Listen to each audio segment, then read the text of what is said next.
A massive round of layoffs is expected to hit one small eastern Iowa town especially hard. Less than 400 people live in Amana. Now 650 people who work in the town are about to get laid off. It's reigniting a debate over how long Iowans should collect unemployment. Iowa's News Now reporter Nicole Hodge is live in studio tonight to break everything down for us.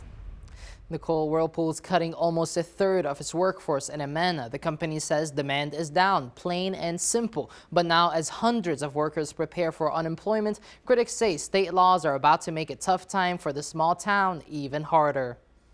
Come June 1st, 651 workers at Whirlpool's Amana plant will be out of a job, Iowa's biggest round of layoffs so far this year. And it comes as manufacturing continues to slide statewide. Over the past year, a report from Iowa Workforce Development shows the state has lost 7,600 jobs in the sector, more than 5,000 of those in durable goods like appliances. Whirlpool says it's making the necessary adjustments to align with current market trends and consumer demand, something local economics experts say checks out. So these guys are largely making refrigerators and refrigeration units. That's not the kind of thing that the typical consumer goes out and buys every day. During COVID, as everybody knows, there were huge supply chain problems. People were not buying as much, so that's certainly part of it. But what's happening in Amana isn't just about refrigerators. It's about ripple effects in a small town. In a small town like this, it's going to affect the entire town. People will be able to dine out less. They'll be able to, go to the movies less. It is very tough for people in the area.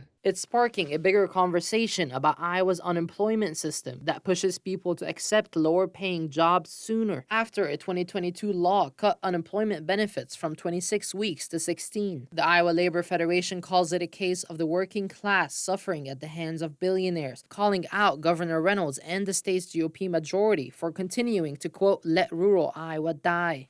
They reduce their benefit weeks as well.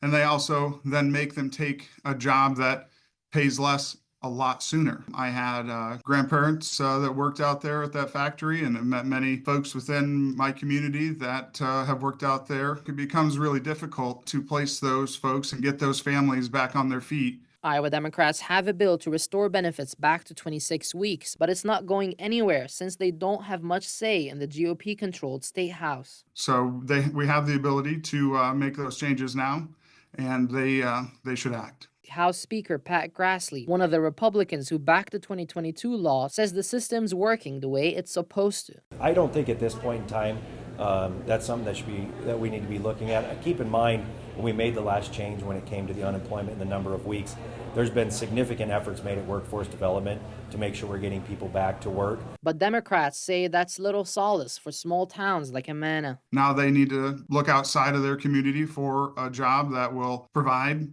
for them and their families, and that's going to be tough. The AFL union is now calling for a full reversal of the 2022 law. The Hawkeye Area Labor Council is also planning to hold a press conference about Whirlpool layoffs and unemployment in Cedar Rapids tomorrow. We're still trying to find out what time. Live in studio, Nicole Hodge, Iowa's News Now.